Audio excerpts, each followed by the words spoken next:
let's go ahead and get started here. We got lots of stuff to show off. Tons of freaking stuff to show off. So as you can see here, in this giant freaking mountain. Huge ass mountain of shit. So, I've been having some trouble with my camera stuff. I think I got the problem I have with this fixed. My little camera still has a problem though, so one step at a time. But anyway, so assuming nothing goes wrong. So I don't even know where to begin first on this, because this is stuff that dates back to like Black Friday of last year, so holy crap. Yeah, kind of long time ago. So I guess we'll just have to start somewhere, won't we? So let's see. I did have a good bit of it organized. And then lately I've just been stacking more crap on it, so I guess, let's see. I guess let's go ahead and first get this out of the way, since I can show it off. I did get one of those back button things for the PlayStation 4 controller.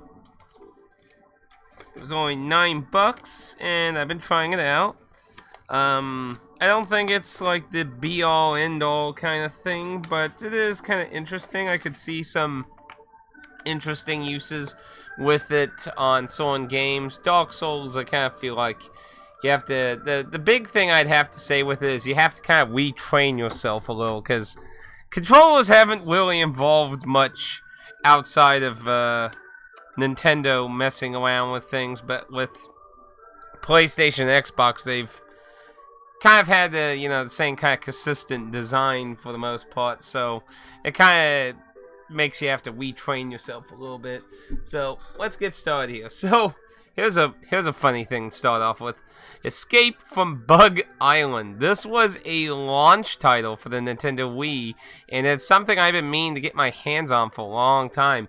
You might recognize that very familiar Spike logo on there. Now, I've been wanting to get this for quite a while, and I recently got a feel of it going up.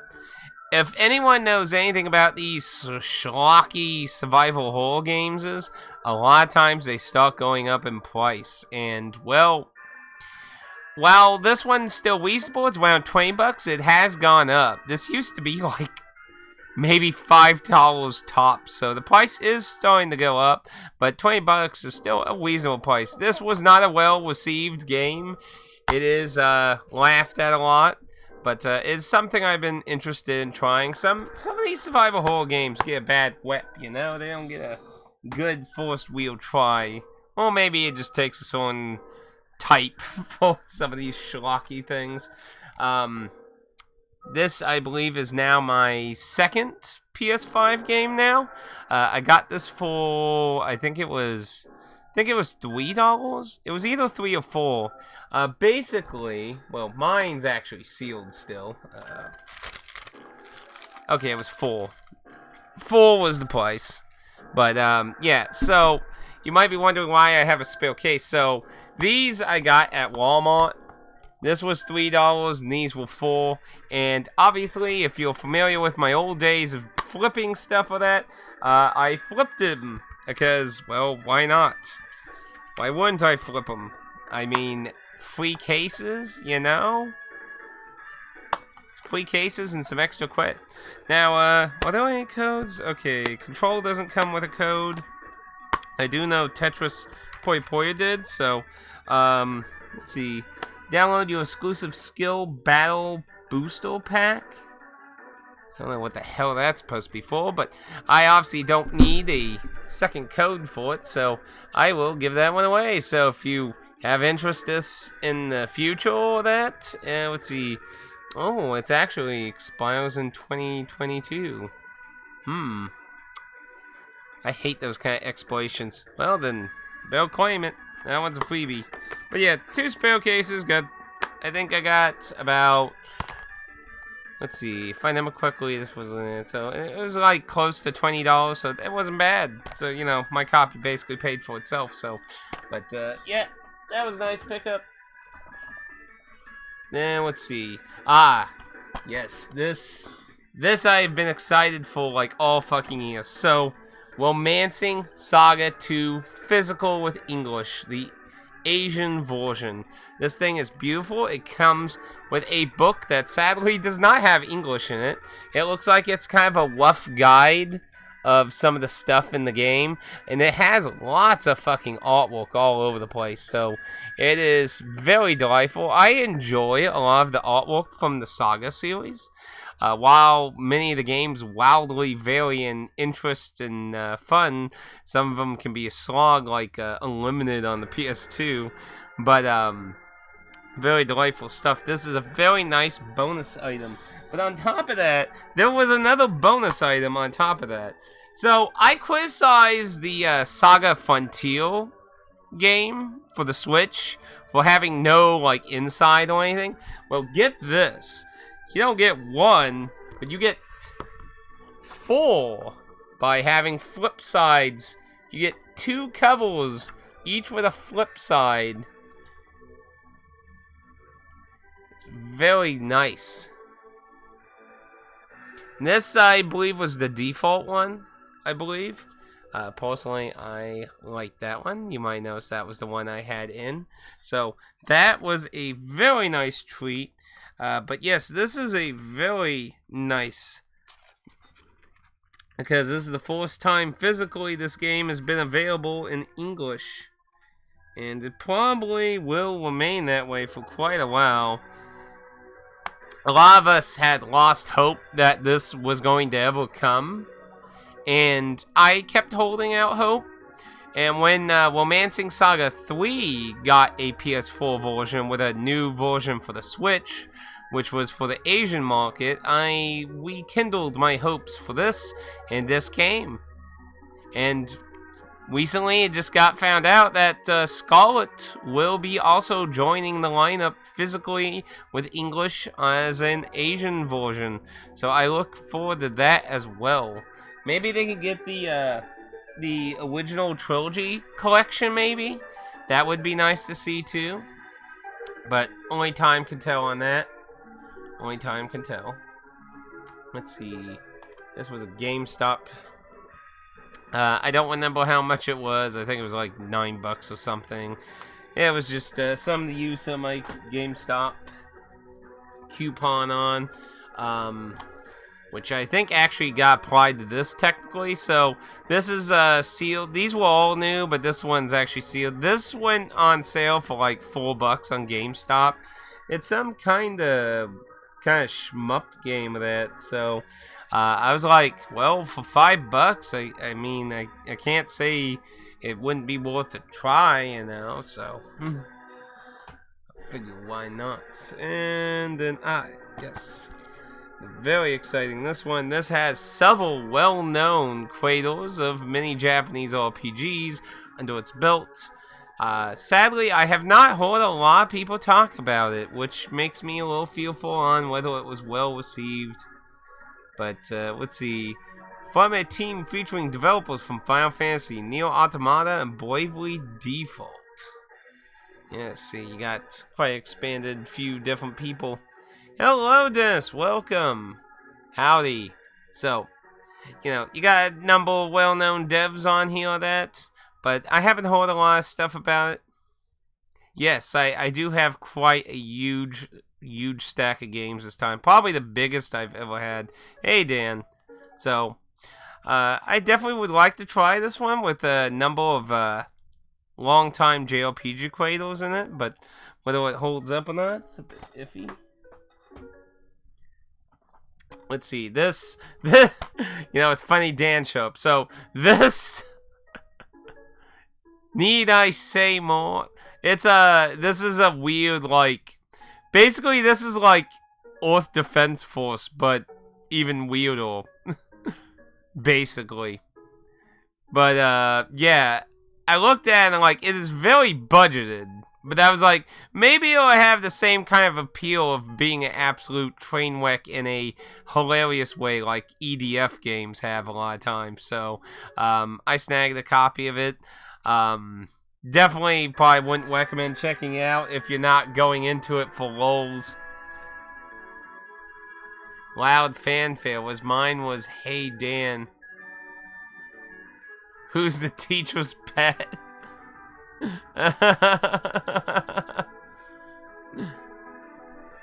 Let's see. And then, now here's something Pad is probably going to be excited about. I did mention this. So, a long time ago, you all might remember, I live streamed a little bit of this. Pad said it was a really good shmup, and I bought the physical copy for Limited One Games. The DLC that was supposed to be on the disc wasn't on the disc. So, I went and questioned about that, and they said they were gonna make new discs. And, well, it's been like, what, like 2 years now? I don't even fucking remember what year it was. But, here it is! The new disc that's supposed to have the actual DLC on it. It didn't come with the new cover art or anything. It was just in this PS4 case. So, I need to look at the two discs and see if there's a way to tell them apart.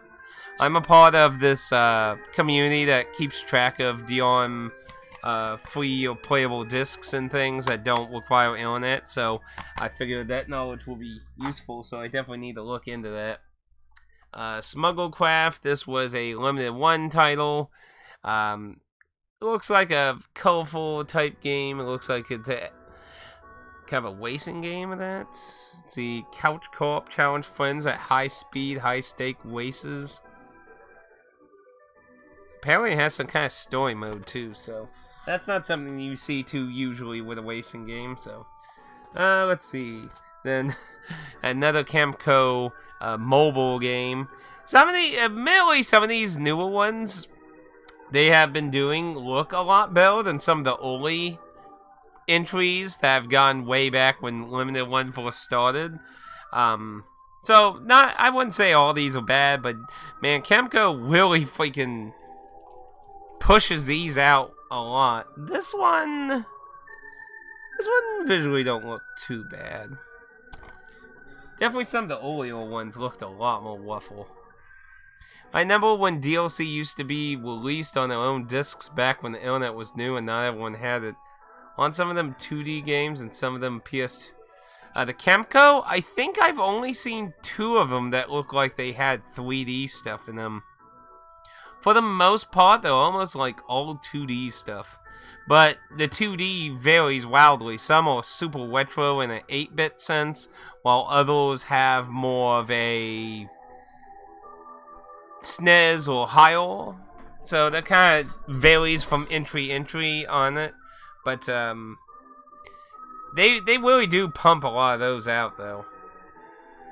Took forever to come out and was like huge. We called them sequels. I do remember when DLC used to be on their own discs. They were quite common during the PS3 and 360 era for a good while. I'm sure there were RPG Maker games, but that doesn't have to be a bad thing at all.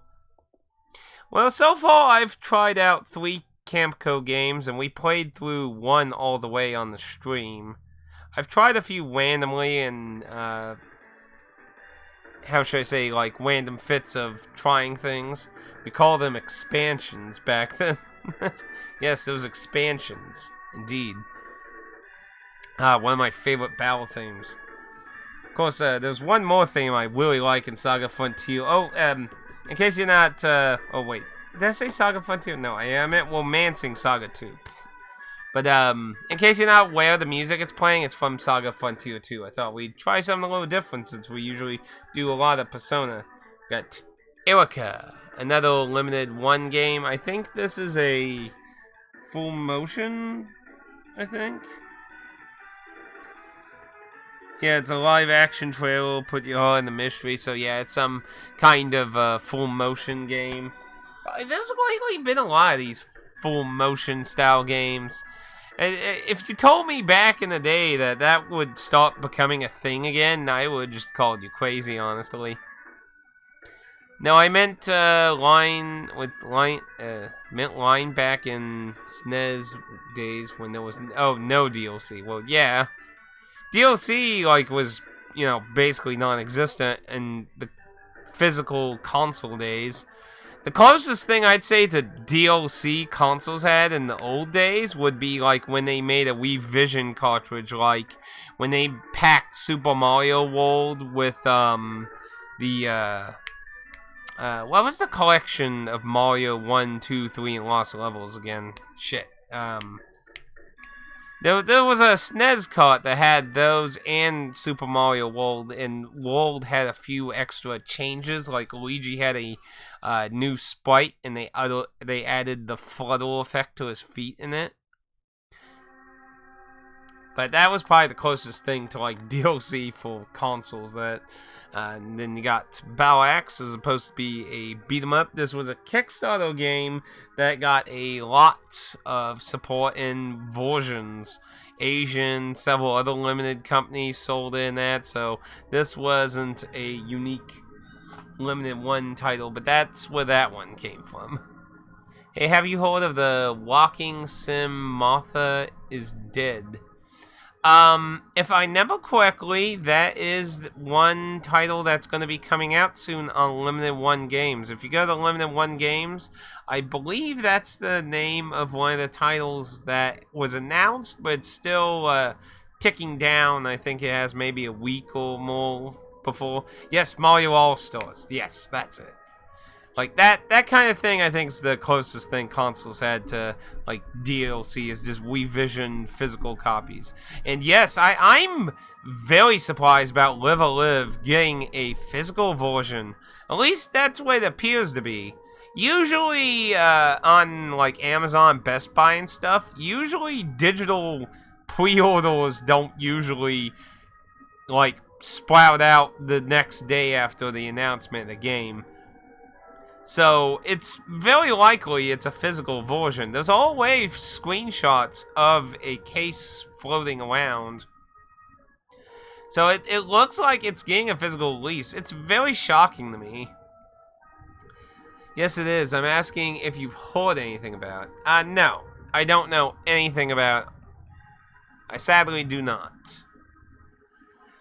Walking sims are a very mixed bag, though. I would still say what happened to Edith Finch was probably the best walking simulator I've played, with DOS Store being the worst.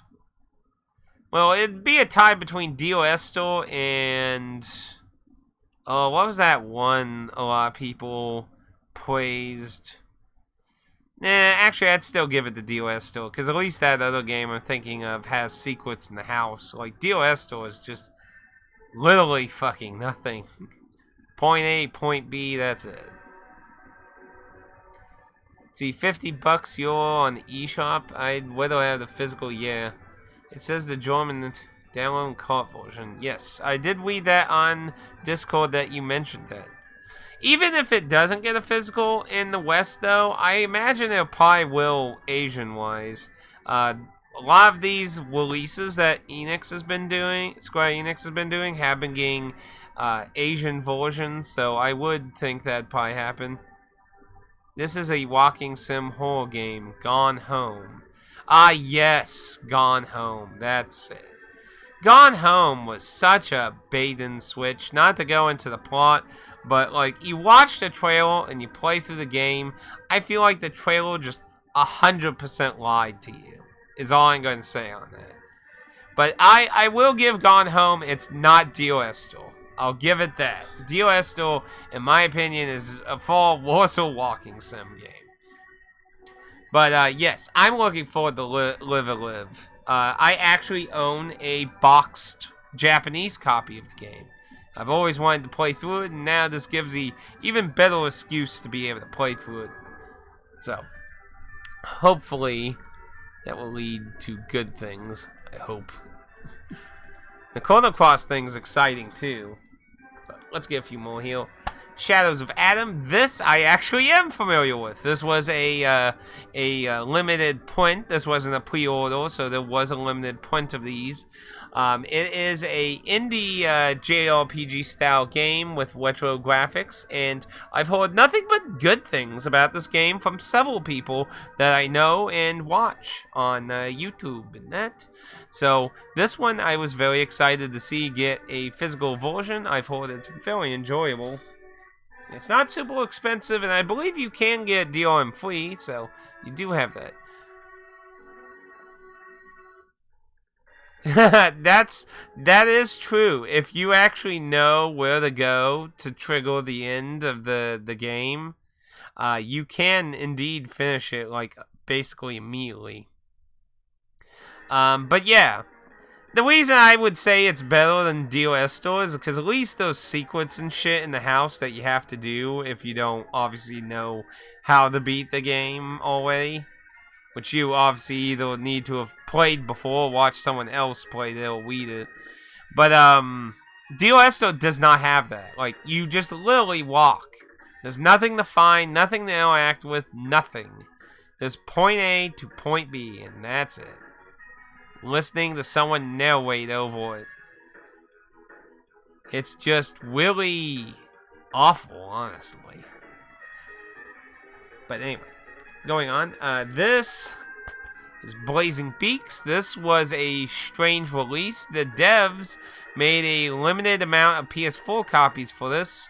I think there was only 500 copies. And basically it was a quick sell on that.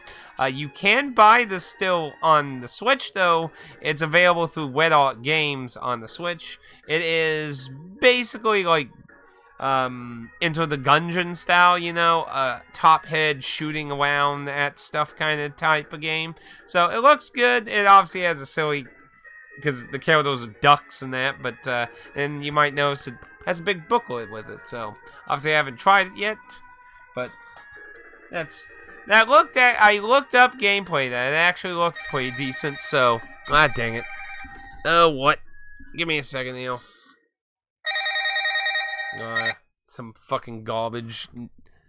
Somebody in New York. Scam us, likely. Does anyone else get, like, shit phone calls like that all the time? Like, I get sick of them so much. Ugh. Why? It's sickening, you know. Anyway, wasn't DOS still one of the first? It is quite often, oh, dang it. Phone. Why are you... Give me a second, my phone started... I was testing the stream on my phone, for some reason now it started playing it again. Oh, excuse me. Anyway. DOS still is commonly considered one of the first types. I don't know if I would consider Myst one. Myst was a super heavy puzzle game. I would really categorize Myst as a puzzle game, honestly. I mean, I feel like you're discrediting Myst quite much, though. Besides, it wasn't really much walking. It was more like click once and screen transition.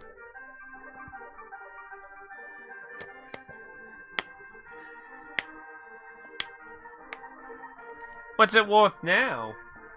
I would imagine it's all way worth something, I would think.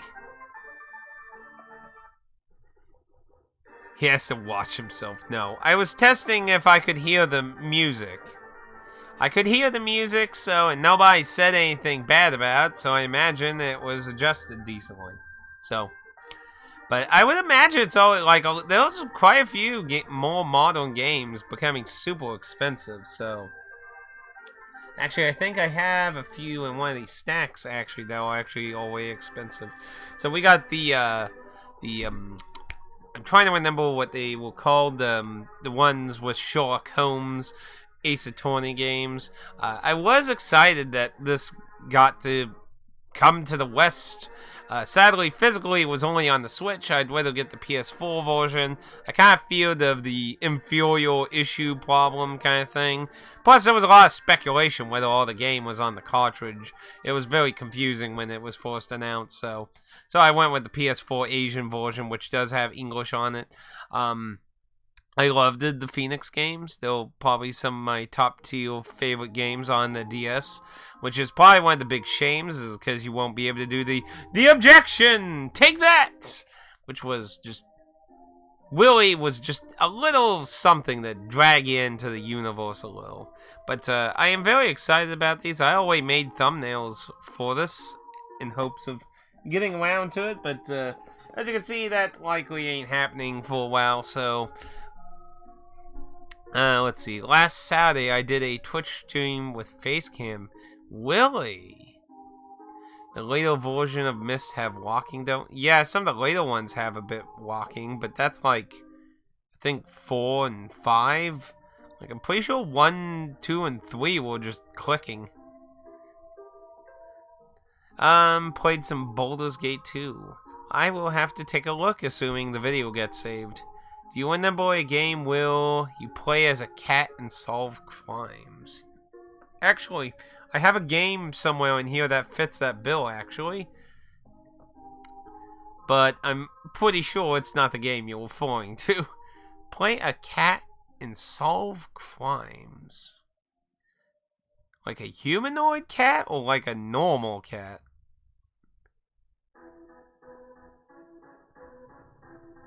Cat. Wait, are you talking about a game for the DS? What system are we talking about? You talking about... If you're talking about the DS, I think I know what you're talking about, possibly. But... moving on.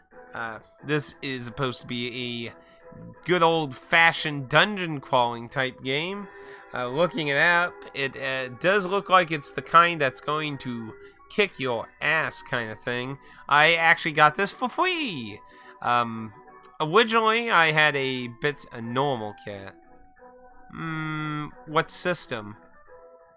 Originally I pre-ordered Danganronpa, the new Switch version that has the new game in it, with a Best Buy gift card I won from Ps5 Game. Second thing I ever won from him.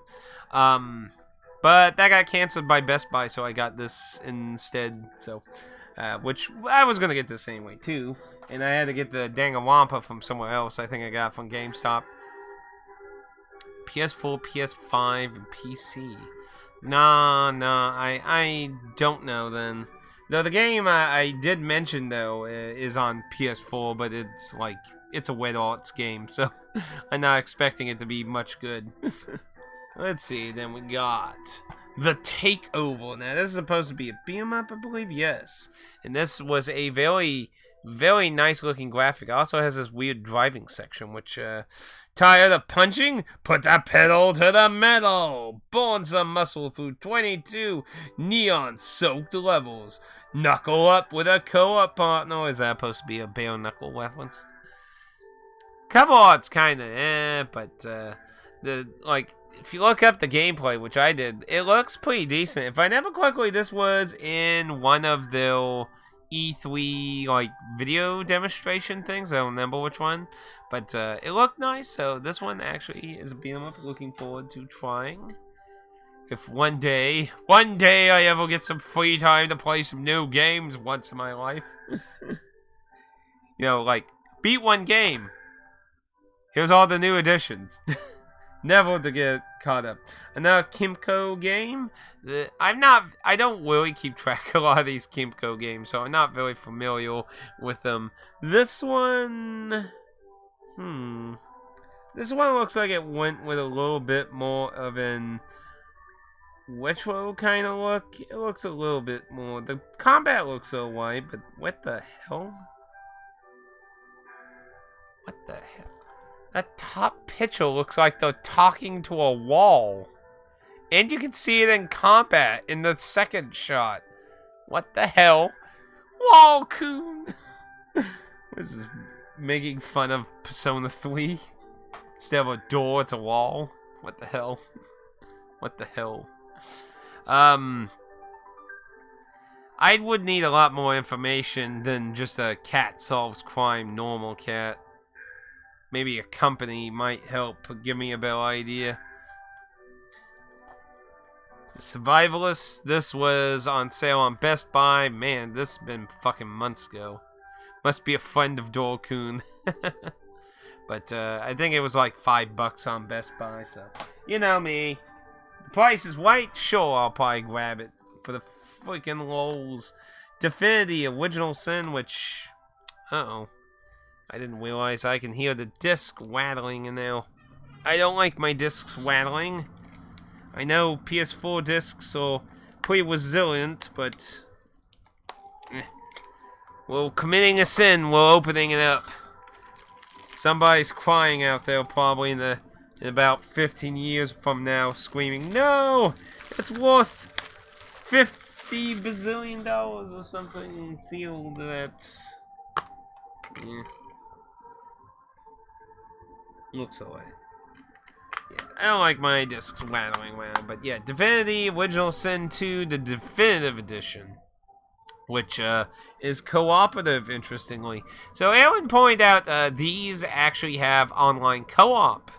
Is it 2? No, it's up to 4 players. So this actually was something I was going to ask Dan if he was interested in, because Aaron was playing the first one, if I remember correctly. He was playing one of them. He showed it to me the last time he came up here, so it looked interesting. So I grabbed me a copy.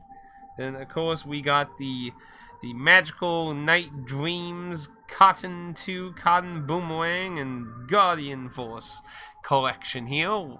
I've heard this has a few framey issues towards it, but otherwise it's some old Sega Sound games which are really, really expensive otherwise. So assuming it's not game breaking, it's not the end of the world, but obviously people would prefer having a decent running game. Now it's worth 50 cents. What is this, GameStop meme? And speaking of Divinity Original Sin, this is the Divinity Original Sin 1, which I believe also had... Now this one is only 2 players online, so we would have to play through the second one for the 3 of us to all play. Okay, yeah, so this is only 2 player. The other one's up to 4, so... something to consider down the road. Now, this here, Bug Fable, this is supposed to be a Paper Mario inspired RPG in a very bug life. So, I've heard a lot of good things about this game, and when Limited One, of course, put up for physical versions, I was there. The old Paper Mario games are pretty good. A lot of newer ones have been doing really bad, like so bad that people have made conspiracy theories that Shigeru Miyamoto is sabotaging the series out of jealousy because people were liking Paper Mario more because it was giving lore and background and, you know, stuff to the world of the universe of Mario. Whether there's any real truth to that, I'll leave to your own speculative minds, but to be fair, it is really strange how it seems to be Shigeru Miyamoto making the bad decisions, because with like the last one, one of the creators basically threw him under the bus saying that he limited what we could do. He put a lot of limitations on us and shit. We couldn't get creative and that. Like, it does kind of feel like that. But I'm not going to get into Mario conspiracy theory, sabotage stuff. So, moving along. Another Kimco game. Quite a few of these today, ain't there? Wizards of the Bound. Now, this one graphically reminds me of some of the early entries that they had. So, this one looks a bit mixed visually of that. Man, who the hell... How do they pump all these? How many dev teams do they have for this? We're getting some Black Friday stuff. Kingdom Hearts Melody.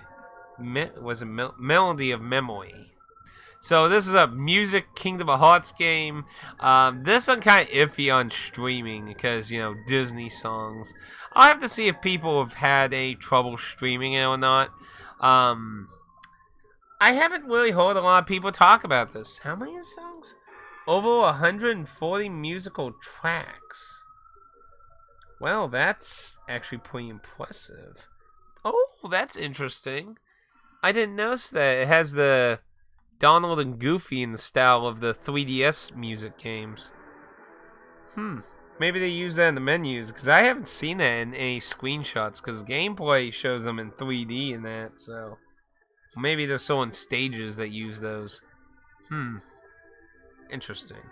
But I never heard too many people talk about this. It seemed like it was kind of a disappointment. So, I did get, actually technically for free, with the Amazon buy two get one free thing. But it did end up getting a little lower at a different retailer. I think it was Best Buy, I think. But it wasn't a loss, but obviously I could have saved a little bit more if I went that way. Let's see. Luigi is the wheel. Saboteur. I also got Crypt of the Nickel-Dancel. This is with the DLC in it. It's pretty hefty. It clearly has a hefty book inside. This was on sale. Got that. It's a rhythm dungeon style game. It's kind of a really odd idea. If you're familiar with the Legend of Zelda game, they also did with Nintendo, which that was a very surprising dev crossover there. Like, Nintendo usually doesn't do shit like that very often, so that was kind of surprising to see them let a dev use the Zelda franchise in a way like that. And then, of course, this was a really, like, all over the place for Black Friday, The World Ends With You sequel. I heard Square Enix was very disappointed with the sales of this. So, sadly, it's probably going to go dormant again. So, sadly, I know this does have a fan base. The first game did not leave a very good impression on me. Admittedly, I didn't play it very long.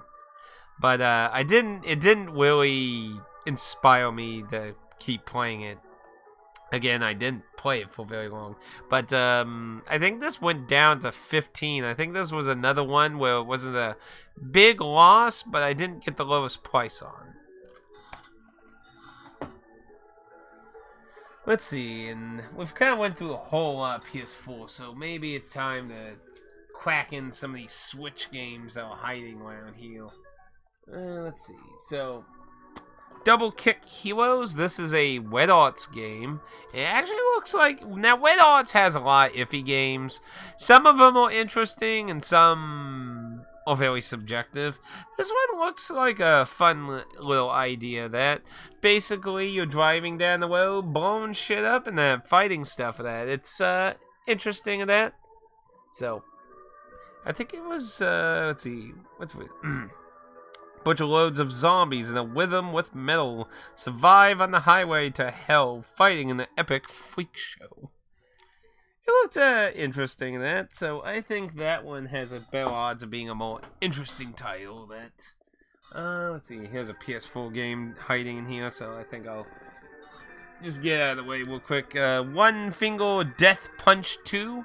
This was a Eastern Soft title through what do they call it again? Always forget. VGNY Software, which is another limited print.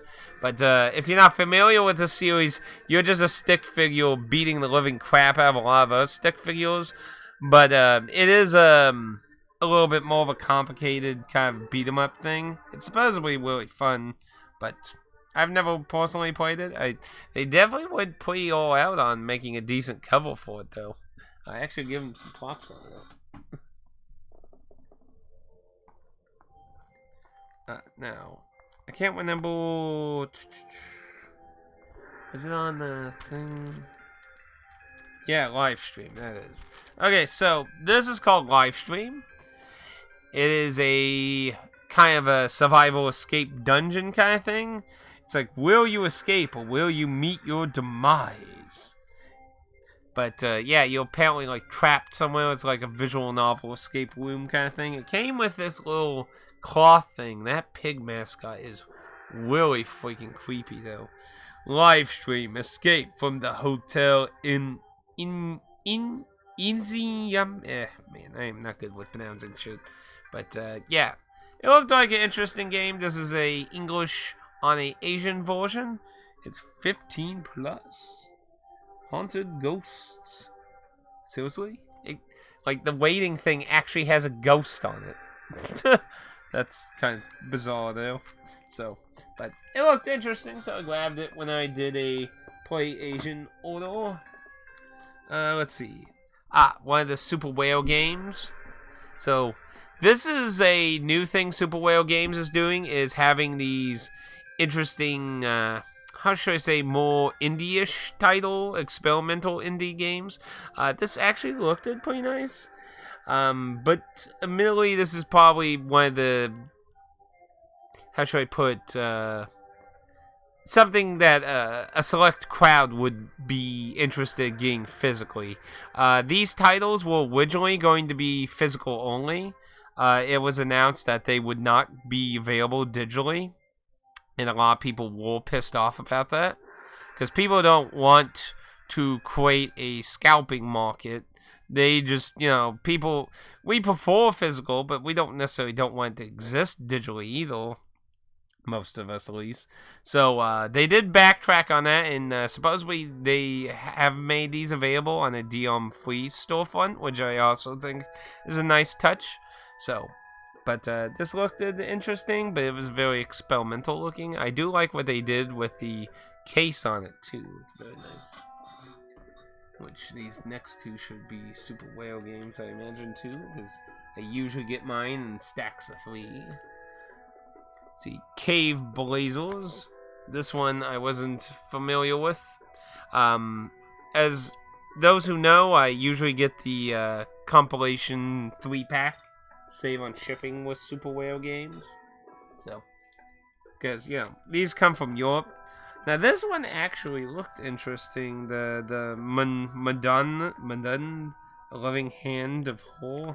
Kind of reminds me a little bit of the kind of mood of the Darkwood.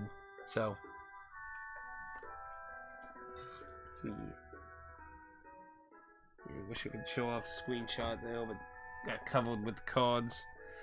Some more Play Asia pickups. Eastward. So far, this does not have a physical version in America. So this is in the. This is a Japanese version, but it does have English on it. So it looks very nice. It has a lot of really nice sprite work in it. That some people have been calling this the indie Earthbound kind of thing. So it looks very nice. This was a silly game. I saw this on PlayAsia, Battle Cats Unite, and I looked up what the hell it is, and it looks absolutely fucking hilarious. So I bought a copy. It's Japanese as fuck. Let's put it that way. Punyam Game, A Robot Named Fight. Very strange name for a game. I think this is supposed to be like a Metroid-esque type game, so this might be something more down Dan's favor. I believe that's the kind of game it was. And again, I do like how Punyam Game has like a NES-style slipcover thing.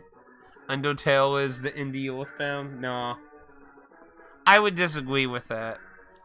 When people call Undertale or Lisa Earthbound, the indie Earthbounds, I totally disagree. Both games are not like Earthbound. They have aesthetic inspiration from Earthbound, that I would not deny, but I would not call them the indie Earthbounds. Because fundamentally, they are very different games at the end of the day. Especially Undertale. Undertale is barely, it's just like an aesthetic RPG, not a actual RPG. I mean, at least Lisa is an RPG. See, now here, this is a weird thing here. So, I've always showed off Bobble Bobble for friends, but this is Bobble Bobble for friends. The Baron is back. Now, this is a second slip cover art.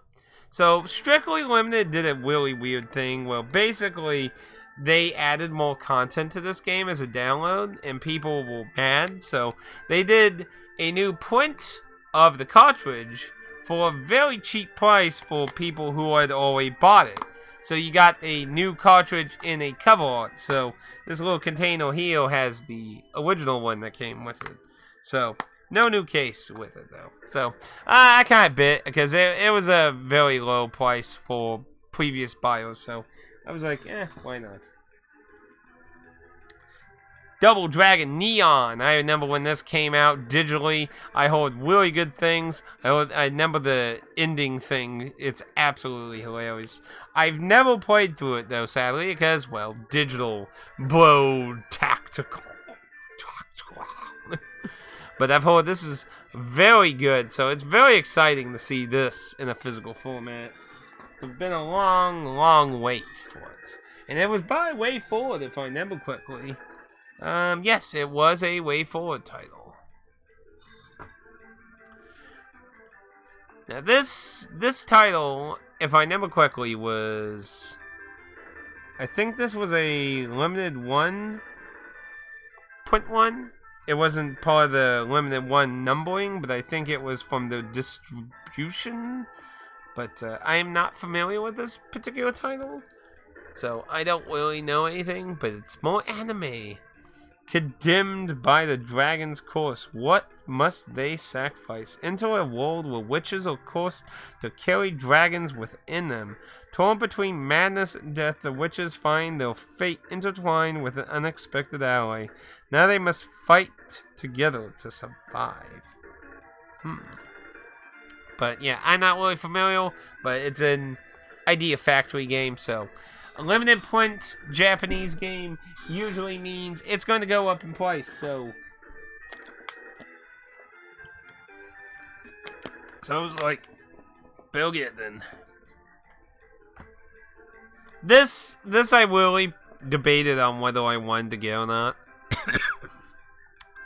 This is a remake of Sam and Max Save the World. It does have censorship. They did take out several jokes and stuff from the original version, which was one of the reasons I was very subjective on getting it. But at the end of the day, I just decided to get it. That way I could actually compare the two, because I do own the original version on PC, so I thought maybe in that sense might be interesting, but... Now here is Metallic Child, a roguelite. Oh, that's interesting. Actually, I didn't notice that. It actually has roguelite in its name, though. That was a terminology that Total Biscuit was very commonly used. But yeah, this is a rogue-style game, and it looks very impressive. I checked out some gameplay of it. This is a English... yeah, it's a Japanese version, but it says it had English on it, so snagged the copy. It looked very interesting, so. What was the Metroid you thought? I don't know if you like it. I think it was a Metroid game is what I was saying. I'm not sure if you like it, or if it even was a Metroid game. It's called A Robot Named Fight. I think it was a Metroid game, but a Metroid-style game. But it might be wrong. It might have been something else. I can't quite remember. Now here's one I'm really interested in trying. Fight Crab.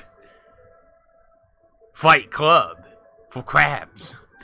This is a hilarious looking fucking game where you're crabs using fucking swords and axes and spears and shit. I mean, look at him. He's using a flail and a hammer and shit. Like, what the fucking hell is going on? This game looked hilarious as hell. There was a sale on it on PlayAsia, so I snagged a copy. I've seen quite a few videos of it. It looks fucking hilarious. I don't know if it's any good though. That game that I showed you, though. I don't know if it's any good, but I'm pretty sure it was a Metroid-style game, if I remember correctly. And here's something I feel sad that Pad's not here, because his favorite anime with his waifu, explosions. This is a dungeon crawler. This, I believe, was originally a Vita title, but as you can see, it is Plus, with new stuff on it for the Switch. But yeah, it's a dungeon crawler with the cast in it, so it was on sale on PlayAsia, so I snagged a copy. This does not have English, though. Just to make that clear, this is not an English game. This is Japanese only, so.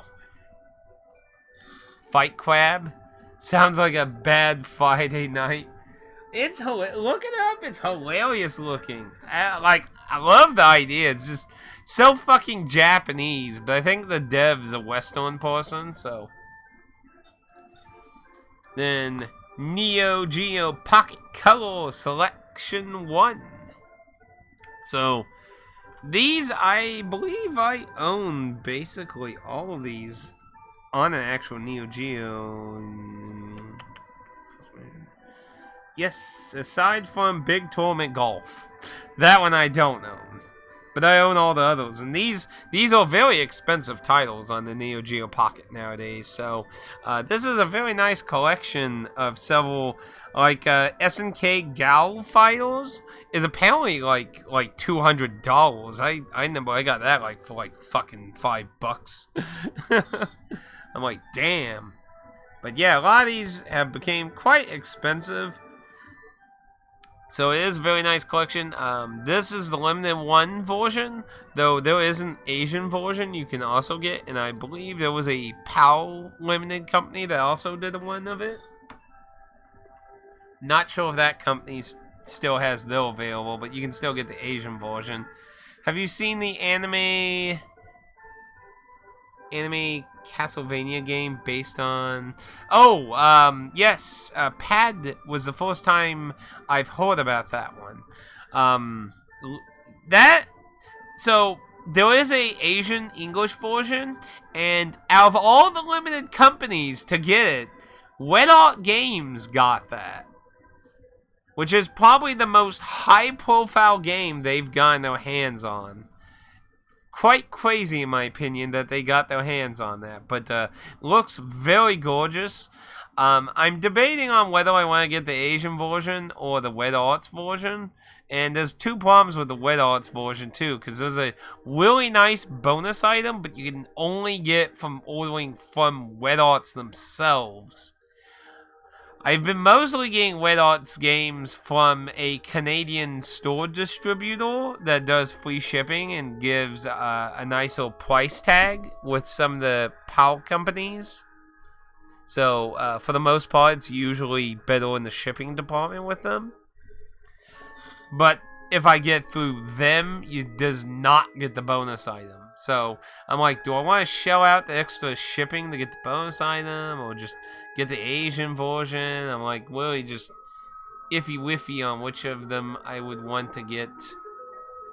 It's a hard pick, but either way, I do want to get it. It looks very good. Metroidvanias, or very fun genre I enjoy. Sometimes, you can get a little lost in them sometimes if they don't convey where to go too easily. But they are still very fun games to explore. They kind of have that same kind of Dark Souls kind of thing where you love exploring as much of the world for secrets and treasures and that. Sword of the Necromancer. I saw a little bit of this game and read about it. The idea is you get monster minions and that you can resurrect. Turn your foes into allies using the forbidden powers of the Sword of the Necromancer. So I liked the idea of it. So there are a few different ways to get this. This is the PAL version. I don't think there's a US physical version of it yet. I don't think any of the American limited prints have made it, but I got this from PlayAsia, but it is a European version. Then The Wanderer, Frankenstein's Creature. So this is a autistic type game. It's supposed to be heavily inspired by Frankenstein.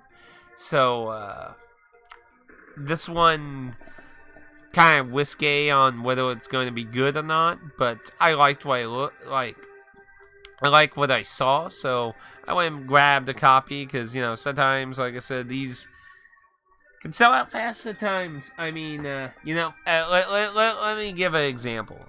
So, who remembers that Resident Evil game that I got from Asia?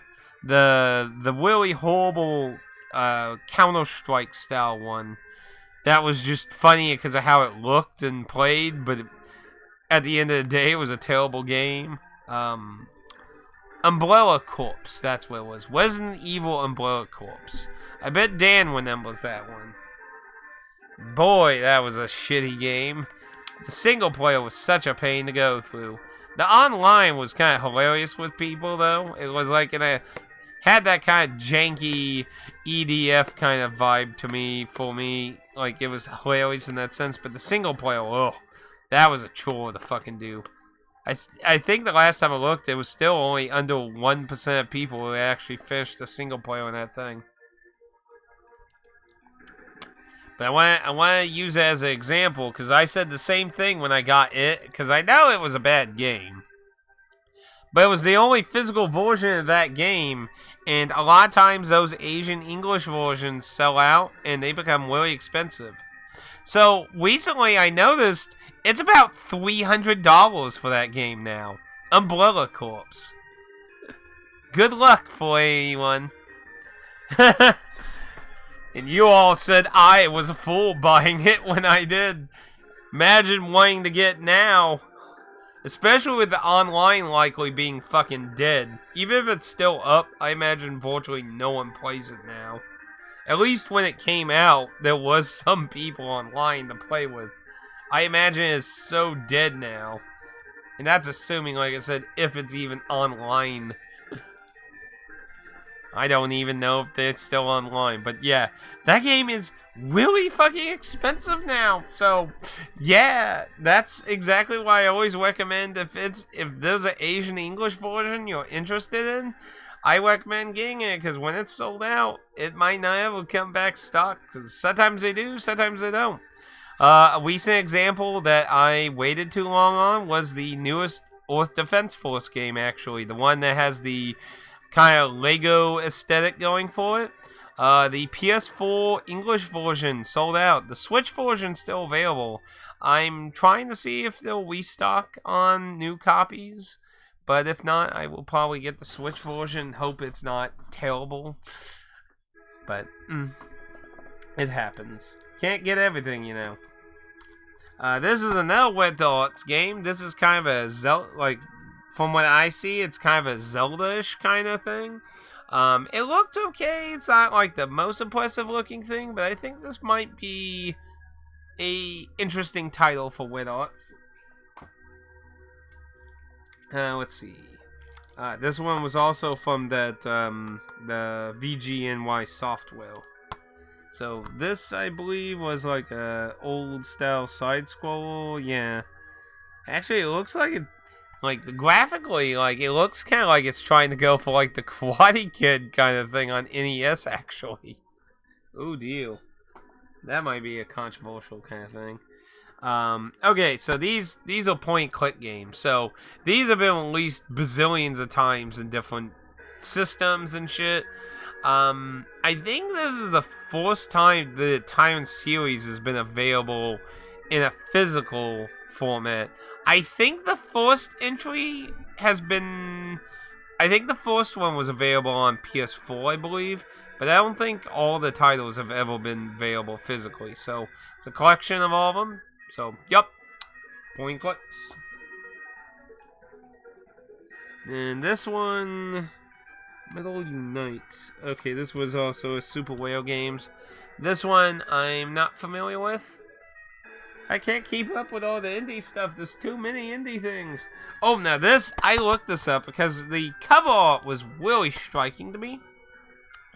Dog World. Yeah, the title's also weird. But yeah, look at the cover art. Like, doesn't that kind of just, like, be like, wait a minute, what? Like, it really makes you just be like, what? Like, it's like, I need to know more about this. What? So, like, I looked it up, and it looks like it's kind of like a Metroidvania type game with a dash of Dark Souls, and the world is taken over by dogs. Yeah, so that sounds absolutely crazy, awesome, and strange all at the same time. So, but it looked very interesting. So that one I was very excited. This was a Play Asia's exclusive, Trigger Witch. So it's a top-down kind of Contra style shoot-up, twin stick shoot kind of game. I believe yes, it does have co-op, but yeah, you use guns as witches, so I imagine probably big clear screening type stuff's probably magic. So these, I originally said I wasn't gonna buy the No More Heroes games from Limited One, but you know, a part of me was kind of like, but will I be fearful of? Will I regret not getting them if I do that though? Like, will I regret? Because I do really like these games, and it could be interesting to see how they work on the Switch. So it was kind of like, it could be an interesting excuse to give the original game a Wii playthrough, to give it some difference from the original. And based on whether I like the control scheme on this, I would either play the Wii or this version of 2. So might be something down the road when shit isn't all freaking horrible. And then of course, I'm sure Dennis knew this would be somewhere in here. I was really shocked that during Black Friday they took $10 off this brand new released game. $10 off. Very ballsy move, Sega. Very ballsy move. I imagine it probably helped get into a lot of houses, though. But, yeah, like, I imagine the idea was try to get the sales numbers up so they can be like, oh, it's really selling hot. Look at these numbers. Quick seller and shit. But, I don't know. It was very odd. Especially, it's the Steelbook edition. Like, this was really odd to see it just drop $10 for Black Friday.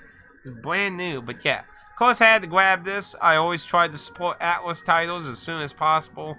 They're one of the few companies with FromSoft that I have any faith in. And that's not to say Atlas is pure and good. Atlas has done several shady things with DLC and stuff lately. So, not trying to say they're devoid of problems, but like, still, they make really good games still, even though I have been very wishy-washy with their DLC practices of late.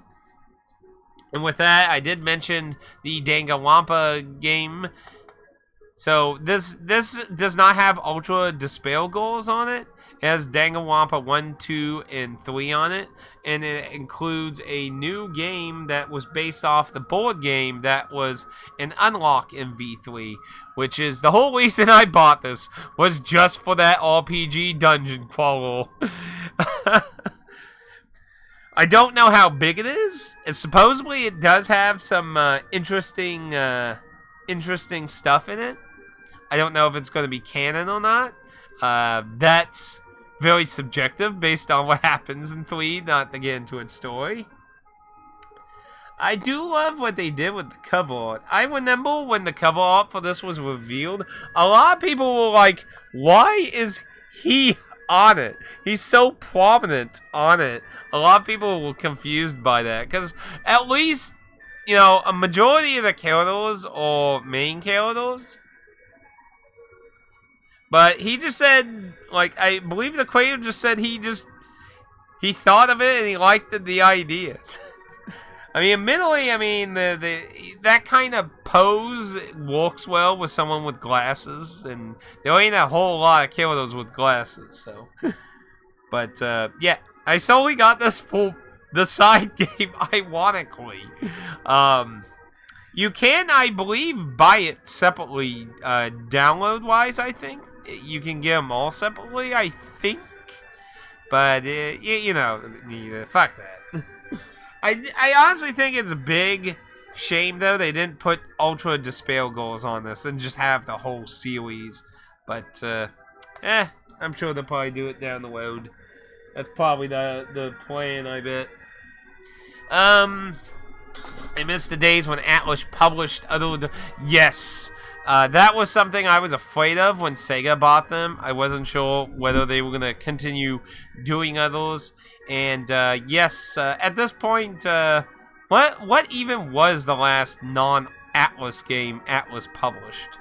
I mean, for a little while they still did a few, but yeah, it clearly just faded out and Sega had them just work on stuff. But at least Sega hasn't fucked with them yet.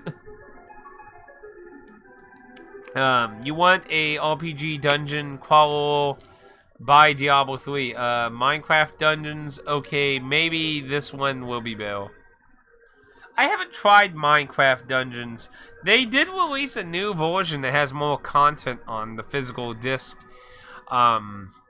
Originally, that's actually why I didn't buy it at first, because they were releasing all this new content through digital, and I was like, it's Minecraft, I'm sure it'll get a new version, and it did.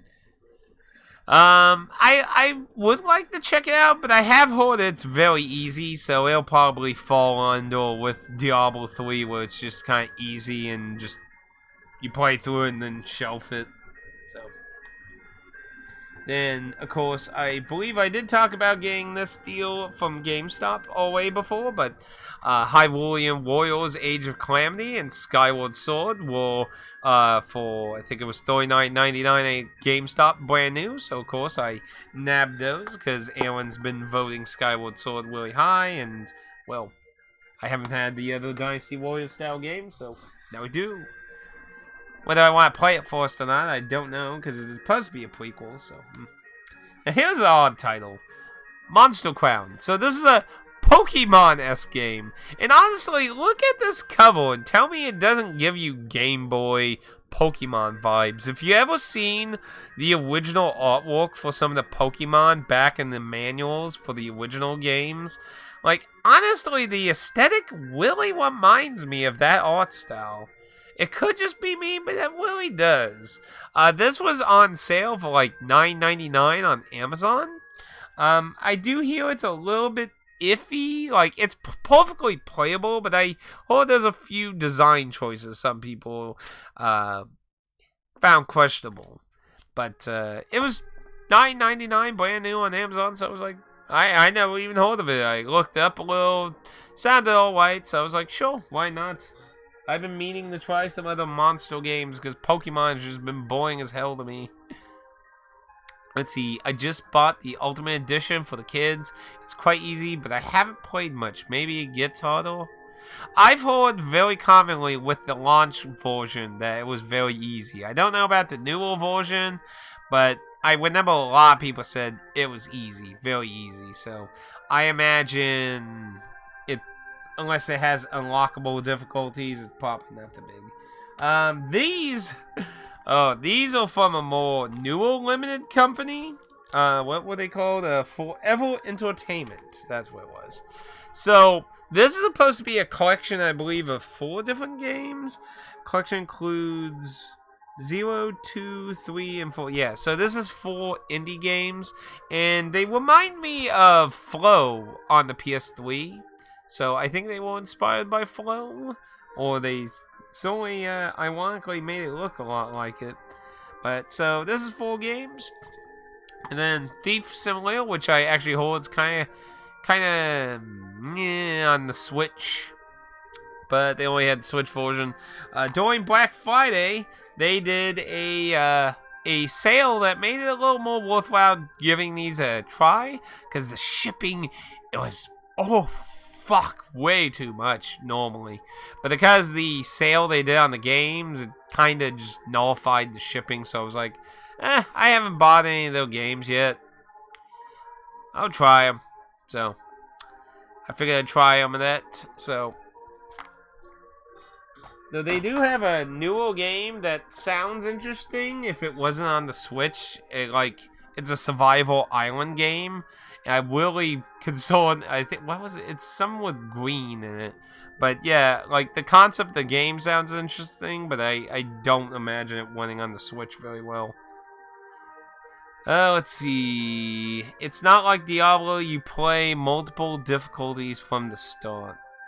That's good. Because honestly, like, I've told my friend before, you know, ironically, I might have liked the Diablo 3 more if it gave you more weight on the difficulty. Because, you know, after we beat it, we tried some of the new difficulty that got unlocked, and we found one. It's like, yeah, this one feels a lot more like it's actually challenging and shit. But you can't play it the first time. So it's just, eh. And plus the gear wounds it a lot. Another title, Pad probably would be interested in, Shmup All-Type Final 2.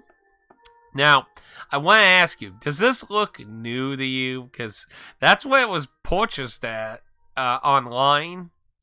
And if it wasn't for the fact that this was on sale, I would probably have returned it. But considering it was cheap, I probably just bit the bullet anyway. The game was sealed inside in that, and it had an art book in that. But yeah, this box is beat up like hell, man. Like, good lord, what did they do this thing? But yeah, shmup game. If you're familiar with shmups, you should always know what R-Type is likely. Pretty well-known series. Let's see. Now, this is supposed to be 2 games. Star Hunter DX and Space Moth Lunar Edition. These are also shmups. These were from Strictly Limited. Not really familiar with them, so can't really comment much on them. R-Type. Bought that game too a while ago. Yeah, recently it's been on sale on GameStop lately. So, on the King's Board. This is also a Strictly Limited game. The aesthetics of the world looked nice. It looks like it's kind of a short adventure type game. Oh no. So, I don't know if anyone just saw the spine on that. I don't know if anyone saw that. I'm not gonna show that one yet. That one, should I show it now? Maybe I should. I'm just like, let's wait on that one. Let's see. Some of the last, plus PlayAsia finally got some new stickers for the mascot killer. Finally. But, some of the last Vita titles. Supposedly, these are the last Vita titles that PlayAsia's releasing. So, Muentos Daydream. So, this is a visual novel. I don't know anything about the company. I can't even read it. It's like cursive down there. But, so I don't know if this is a Japanese visual novel or a Western dev, obviously inspired from Japanese stuff, but not familiar with it. I just know it's a visual novel. So, kind of Now, here's one I was excited to get. Tales of Ion. So it's a Metroidvania Dark Souls kind of mix. So kind of like Salt and Sanctuary from what I understand. So it's a mouse eat mouse world with rats in it. You know, it looked really nice. I liked the aesthetics in that. So I grabbed a copy. It was on sale on Best Buy during Black Friday. So, speaking of Salt and Sanctuary, actually, I heard the newest game, which was, what was it, Salt and Sacrifice, I believe, is what they called the sequel. But, I believe it just got announced that it's coming out in May, so hopefully that gets a physical version. Salt and Sanctuary was a very excellent game. Probably the only thing I think it could have used is a better co-op system, which I hope they really looked into. Let's see, Pressure Overdrive. This was a Strictly Limited title. I believe it was like some kind of, it's like a caught shooter up kind of thing. So, aesthetically, it looks very odd, though. Don't know anything about the game, though, so can't comment much on it. The Ethan Bourne. This was, I believe, an 8-bit title. It looks like it was a puzzle-style game, so... Oh, yeah, there it says Gravity Puzzle. Ooh, Gravity Puzzles. Pretty nice. Now, here, this is my first PS5 game. Now, admittedly, this was an accident. I meant to get the PS4 version, so I accidentally selected the PS5 version. So this has the honor of being my first PS5 game that I actually got. This is also a gravity-type puzzle game, I believe, I think. So let's see. We discover gravity and explore. Yeah. So it's pretty much a puzzle-esque game, too, with that. What a oops on that one. Now this one...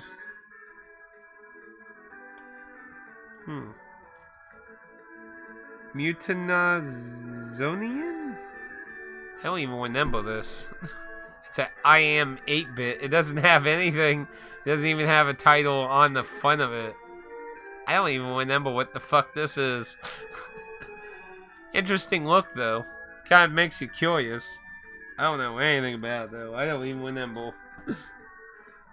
The thing is shitty about a lot of these limited games these days is a lot, especially like with the limited one and that, you pre-order them and then it's like a half year by the time you get it, if you're lucky.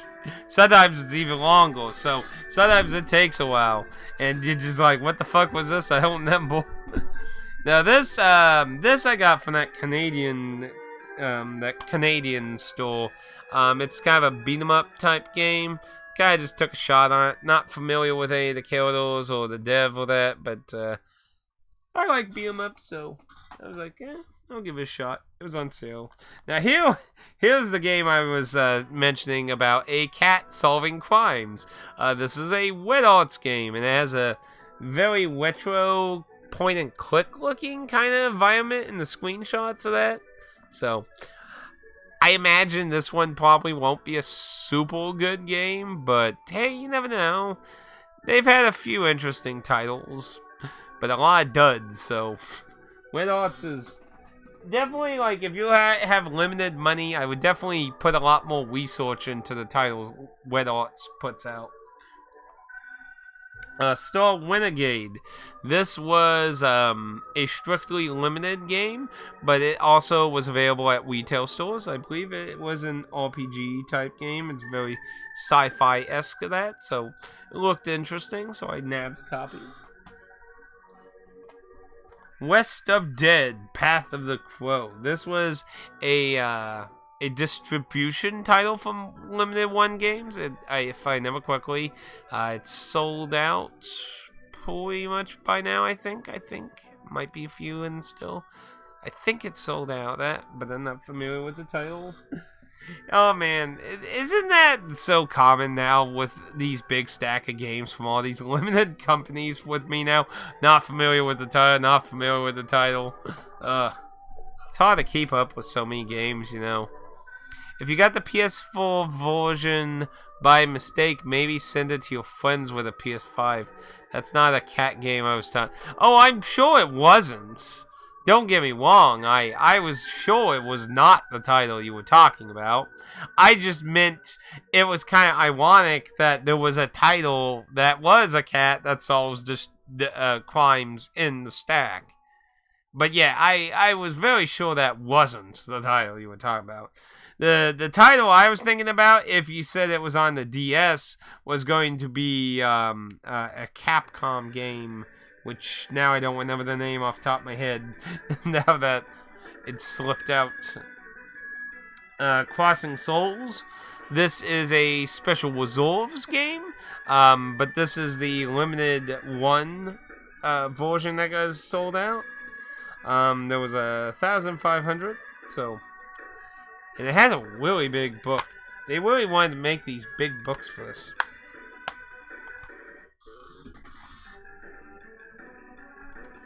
The Swords of Detour Manon's course.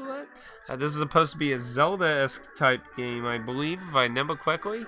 And it is also a special resolve game with a gigantic ass booklet of its own.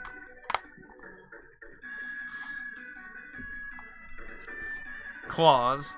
Now this was from what are they called? Hard Copy Games. Now we did play one hard copy game. It was that one with it was black and white with the guy with the weird little boulders that killed him and shit. Very gravity, and you rotate the world and that. That was a hard copies game. So I finally got the second bundle batch thing, which included Claws, which, what was this about exactly? Claws is lost and alone. Who, where, and why? He doesn't know anything. Only you can help him find the truth. Join Claws and K1, a friendly brute, as you explore a puzzle platformer. Well, there you go. Puzzle platformer. And this is a bit of one of those more joking, the whole simulator thing, speaking simulator. I don't even want to imagine how the fuck this works, but yeah, one of those kind of ha ha ha type things. And then, let's see. Oh deal. Is that another disc or is that a booklet? That's a booklet. It's a hard copy game, so I don't remember any of their titles coming with booklets, so I don't like I said, I don't like the discs waddling around, so something's waddling around, it's very likely a disc. I don't like discs waddling around. Yep, it was a disc. So wait. But yeah, this was the third game from those second bundle, which, looking at it, kind of reminds me of some really old retro titles, so, but I'm not too familiar with this one either. Electric Super Joe. See, that was, yeah, that was a hard copy. Oh, wait, I guess it was 4 games, not 3. Good lord, that shows how long ago it was when I all these. So, Joy, which is weird that they didn't do Super Joy 1 yet. They did Super Joy 2. But this is supposed to be a, like, one of those kind of Super Meat Boy kind of thing, so good luck with that. Something I got on sale. This was, I believe, the last Adventure Time game, I believe, that came out, I think. This was also very bad on the Switch, if I remember correctly. I remember somebody played the Switch version and said, oh my goodness, this is fucking awful. So, don't buy that. And of course, the Castlevania, it was Anniversary Collection, which is Castlevania 1, 2, 3, Kid Dracula, first time that's the NES game came to America, and 2 of the Game Boy games, and then you also get Super Castlevania and Bloodlines. So quite a lot of titles in this. I solely got for fucking Kid Dracula. I own all these titles except for Kid Dracula on the NES. I have the Game Boy Kid Dracula, which America did get, but I never got the NES one, and this is they actually localized it, so it's very interesting. But, I mean, it's also a nice way to play some of the older titles, too. Then, with that, we also got the Doom Classic Collection, which is Doom 1, Doom 2, and Doom 3. Now, something that was controversial with this, which is very understandable, apparently, you cannot play Doom 1 or 2 offline without getting a very annoying pop-up constantly. I will have to test that out if I ever get around to playing it, because that sounds really fucking stupid. But, you know, it is owned by Bethesda these days, so why would anyone be surprised? I mean, Fallout 76 did come out, did it not? Now, this I think is this is supposed to be like a visual novel, like dating sim thing or something like that. Like, let's see. Oh, no, wait. I think that's a different title. A missing girl phone arrives at your doorstep. It plays a cryptic video of her final moments. She pleads not to be found, but something else beckons you. Uncover her life by exploring. Oh, well, I guess it's a mystery game? I think there's another game I have in here that's supposed to be some kind of dating visual novel thing. This is a shmup, I believe. Yes. So, I'm sure this is something Pad would know, especially since it's by Cave. So, I imagine Pad definitely knows about this game. But I'm not a big shmup person. That's Pad's cup of tea. Now, here's a game I definitely been waiting. Oh, let me get this real quick. Here's a game I've definitely been... One clicks. There we go. So, this is one title I was excited, but I didn't get immediately. I did get during Black Friday. This game has a lot of good press. I've heard lots of good things about this title. So, I definitely recommend it. It looks very nice. Visually, everything looks gorgeous about it. So, I would be excited to play that, again, if it wasn't for the fact of needing to get time to play it. Wow, this was a long time. I need to get this a better case, too, because it had one of those shitheads at GameStop put one of those fucking awful stickers and shit on it. I hate when they do that. This is, what was it? Chicken Police Painted Wed. This is a GameStop exclusive. It's a noir-style game with humanoid animal people. So, Game Gwyn, PlayStation, and bonus stage. Never heard of Game Gwyn or bonus stage, but apparently PlayStation UK gave this a 90 out of 100. So, don't know if it's any good. I just know it's like a mystery noir thing. I got with my coupon, and it was on sale. Yeah, so. Let's see. The Wild at Heart. This is a Humble Bundle game. As you can see, it is a PAL version. I believe I got this from PayPal. Not PayPal, from PlayAsia. But it has very dull life looking art. So, very gorgeous looking game. You know, a lot of nice looking indie games. This is a bit of a disappointing release here. Fatal Flame, the Maiden of Blackwater. This was originally a Wii U exclusive. So very interesting to see this get released on other consoles now. The shitty thing about this release is, while it was said to have English, it later was found out the English is a patch. So the English is not on the disc. FYI. But there is English. So, and it's actually kind of interesting considering it actually has English on the back of it. So that's actually kind of odd for the English not to supposedly be on it. It does advertise the English on the back though, so maybe it is on disc, maybe?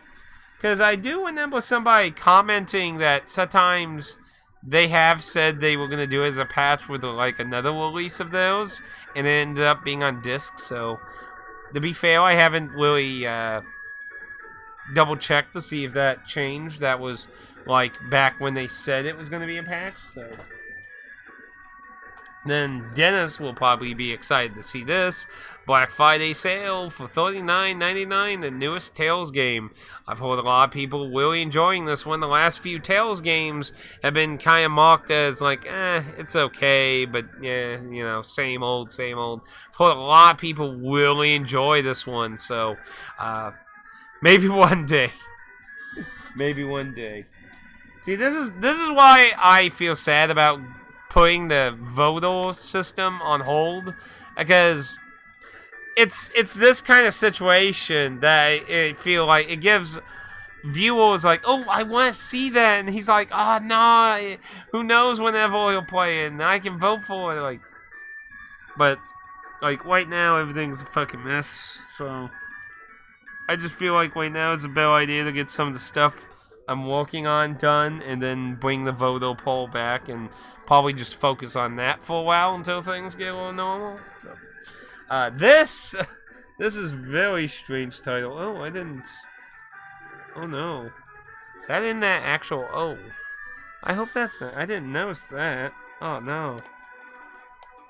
I can't tell if that's on. I think that's actually on the case. Oh no. Come on. Open. Let me see. I can't tell. I think it is. Oh no. I hate. Damaged tail. No. Well, it's not like it's a amazing thing. As long as I didn't get the. Did it get the actual artwork? Also, apparently the disc popped out too. So that's a white. Let's see, did it snag the artwork? Yes it did. Only a little though. It's not like terrible, but yeah, it's noticeable. Boo. Oh well. Good thing it's not anything special. So, some people, if you follow Cheap Ass Gamer, you've probably seen this a few times.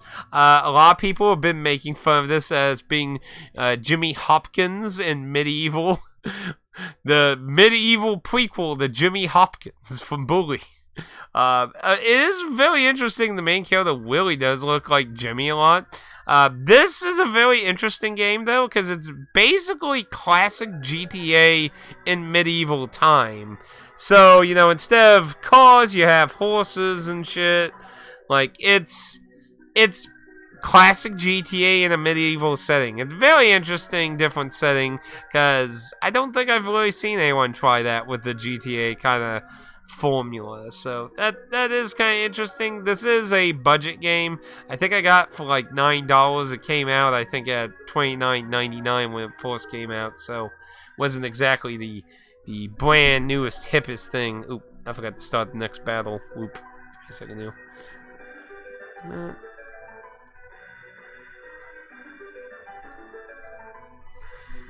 Let's see. It's always better if the streamer you is enjoying what they're playing, and if you are playing a game they want to play. I don't like forcing it on people because I like.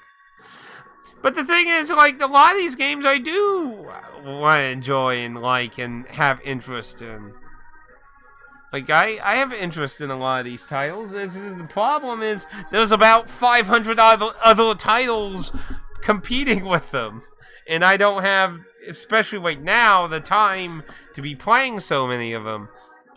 So, that's the shitty thing about the whole thing. Oh, man. It's gonna be so weird to show off this one game I have sitting on the side.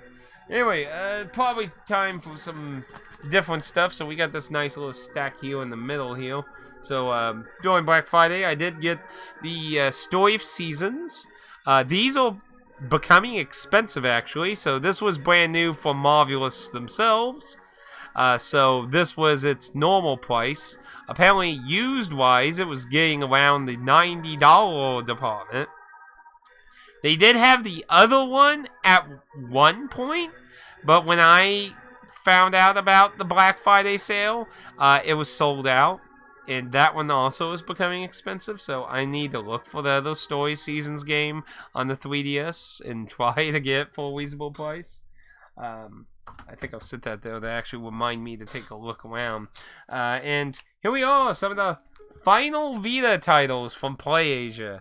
We have Skull Pilots. This is how should I say? I've heard this is basically broken. Without a patch, I've heard this game actually cannot be finished, apparently. So that's kind of a disappointment. So there is a PS4 version being made by the creator that I actually got that in hopes that I'll be fixed, and I'll probably just sell this. Because, I mean, these are all, like, ridiculous prices and shit, so that's probably the only thing. And then, from the same person who made that, War Theater Blood of Winter, which I believe is a Tactics-esque game. Most of the games from this guy are Tactics games. That Skull Pilot game, though, I believe is a platformer, though. And then, the, Just Ignore Them plus My Big Sister. This is another dual pack of 2 games. So these are supposed to be scary, spooky games. And there we go. That's supposed to be the last physical Vita shit. There's only one place that we know that has Vita games that haven't sold yet. And that's the, yeah, I think it was Nicholas. The people who currently have the rights for Cave Story. Like, they have the thousand Deadly Spikes or whatever it's called, and there was one other title they also had on the Vita, but they never released them, oddly enough, for some reason. Though copies have leaked out, those Sony ones with the barcode with a hole through them. So a few of those have surfaced on eBay, so they are known to exist. So a lot of people are wondering if they'll ever fucking go on sale. But other than that, there should be no physical Vita games with anyone else. Limited One has gone with the last ones, which was Paperboy and Super Meat Boy. They've sold those, so. But going on, another PlayAsia exclusive, Smashing the Battle, Ghost Soul. I believe this is 2 different games, if I remember correctly. I believe this is supposed to be 2 games. It's supposed to be a complete version of the 2. Don't know much about it. I heard some people say it's kind of an iffy game, so Then some more Black Friday stuff that came with the Story of Seasons.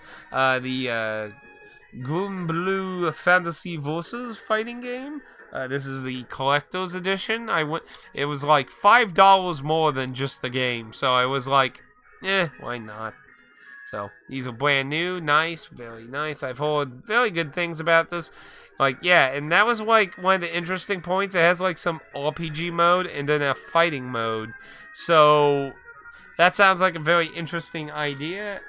I haven't really heard a lot of people talk about it, so I don't know if it was really popular. Now this thing like went on sale very fast. The sequel to Akihabara Strip. The sequel came out and went, and it's went on sale several times. I've seen no one play it or even really talk about it, so I don't know if it was kind of just like, I mean, the premise of the first game, and apparently it continues because it mentions Akihabara, vampires, and strip battles, so apparently not much has changed since the first game, apparently.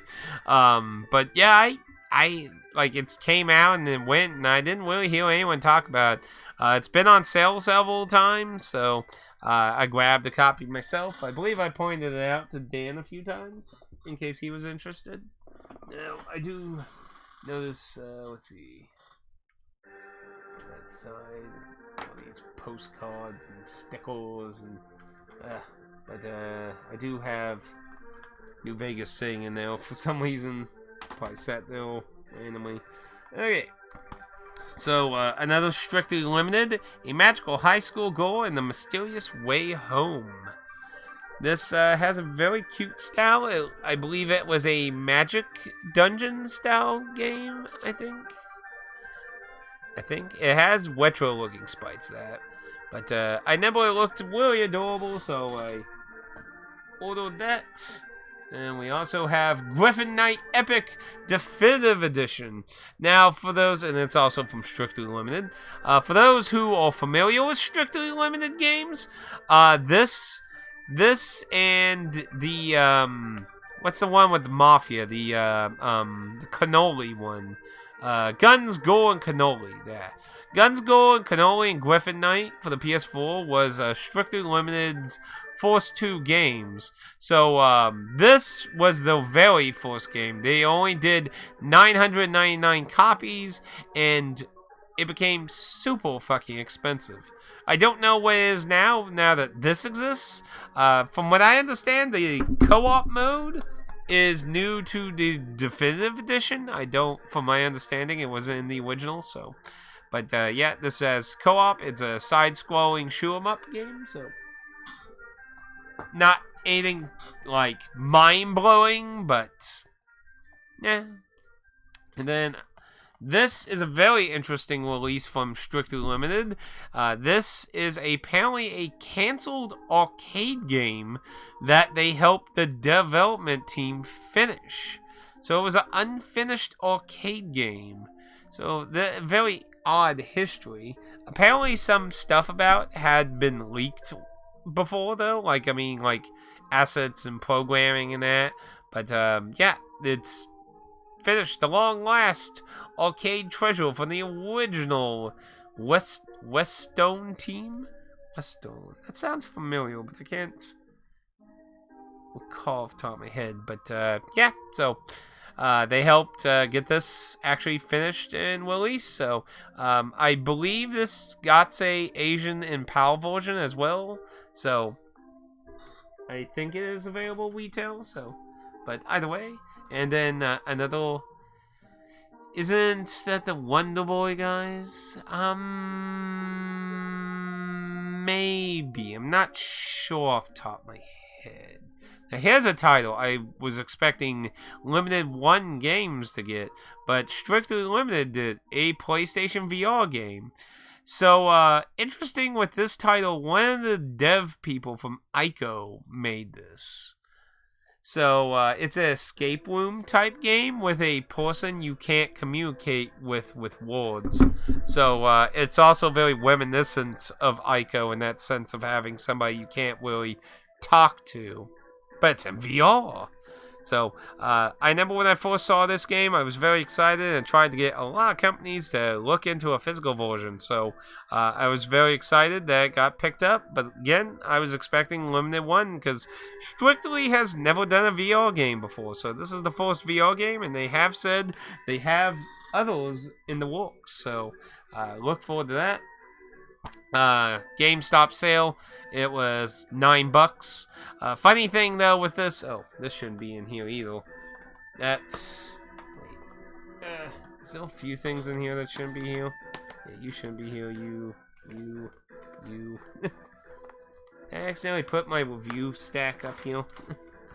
Let's see. Yes, I did. So those are all titles that have been wadding on the side needing reviews. I must have them on there when I was cleaning.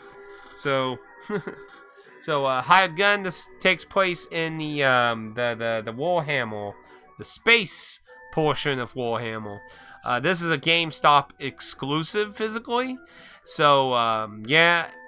Now, funny thing with this, originally it went on sale for $15.99. I needed something else to get free shipping, so I bought it.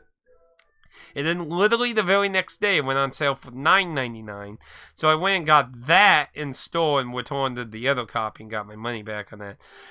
Always remember, you can do that with GameStop. Very useful. So, got money back, got it for cheaper new and that. So, sounds kind of interesting because you have a dog companion with you. So, you're apparently some kind of bounty hunter mercenary type. So, seems interesting, but I hear a lot of these Warhammer games are kind of iffy on consoles. So we have one more game then, since this is review stuff. So, and I did got my editing for the base game New Vegas done. So we have one more game. I'm sure a lot of people will ask, why the fuck did I buy this?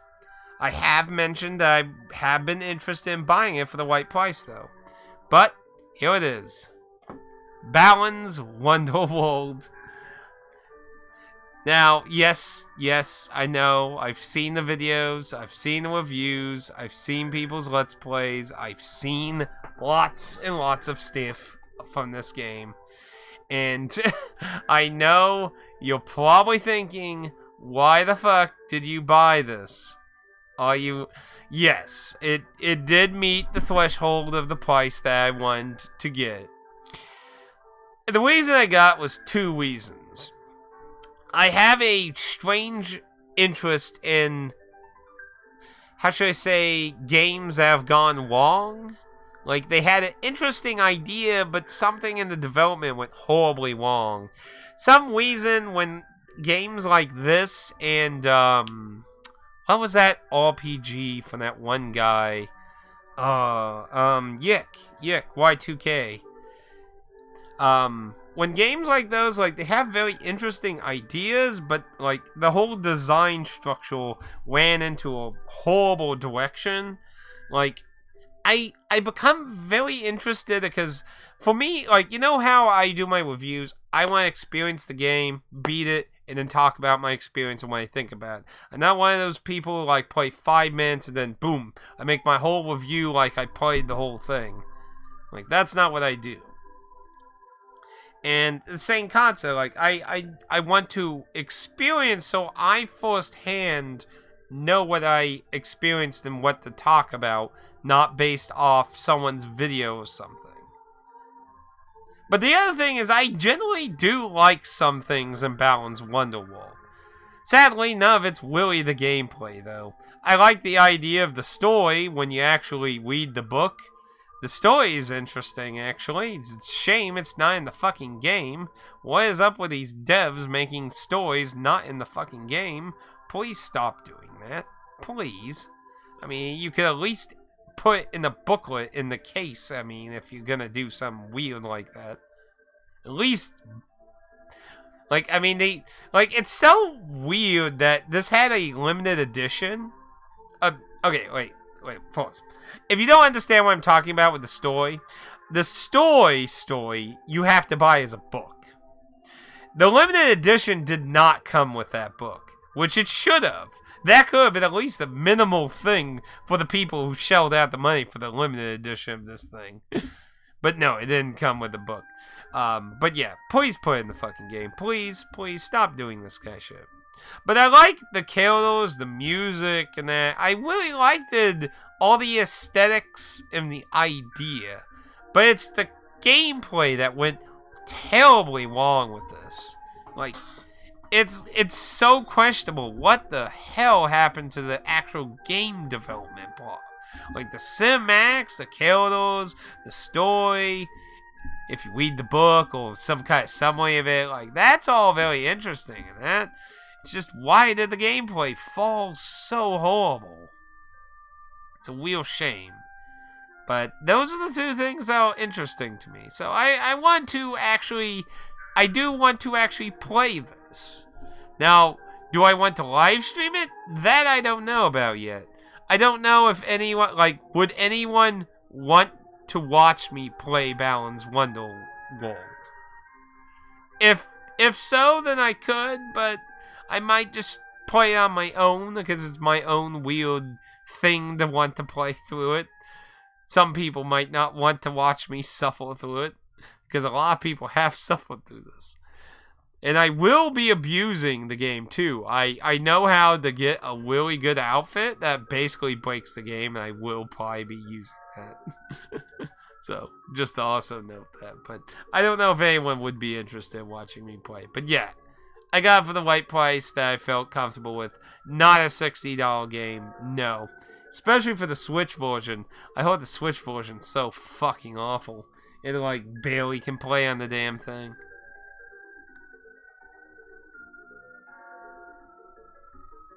The Foxbox. So, Foxbox. Foxbox is weird. It's a fox that randomly turns into a box. And it's absolutely random. You could be walking around as a fox, and then you turn into a box. And if you're on a slope, you're falling off this box. But, yes, it's very random and weird. I imagine the idea of the box is probably to hold a button down or something, maybe? I mean, I never watched a full Let's Play from beginning to end. I've seen different parts, mainly like bosses, mostly. Not really so much the full levels of that. A lot of the gameplay design is very, like, several outfits really break the game. But the one outfit I'm talking about is Balan's outfit. So something probably a lot of people don't know is you can actually get Balan as an outfit. It's very annoying to unlock, if you patch the game, but if you play it in its original state, you can actually get Balin's outfit if you're very patient to let the game keep playing itself for a while. But Balin's outfit basically allows you to fly, which basically breaks almost every fucking level. So, that's what I mean by I will probably take advantage of Balin's outfit. Because, fuck, some of the stages are really awful. Ugh. But anyway, that's that. But, yep, that's the haul. Pretty good haul, wouldn't you say? How long was that? Like, almost 2 freaking hours, man. Almost feels like these keep getting bigger and freaking bigger. Oh, dear me, oh my. But, yeah. Lots of new games. Lots of new games I'm interested in. Oh, and I did get... because Xseed always likes sending little goodies with stuff when you buy shit from them. That's what they got. Not as big as the last haul stuff I got. I got a lot of goodies last time. And there is one last thing we can go over while we ramble a little bit, and if anyone has any questions or anything. But we also have the limited one magazine thing, this time with the Castlevania on it. We can take a quick look, see if anything interesting in it. Let's see. Not just kid stuff. The cutest Castlevania sort of comes west. So yeah, an article about Kid Dracula, which I do think it's very interesting. Kid Dracula game. We're getting a lot of nice retro, like I'm loving how the companies lately are digging into the Japan only library in the retro categories and bringing them to the West. Like I'm really loving that with Square Enix right now. Let's see.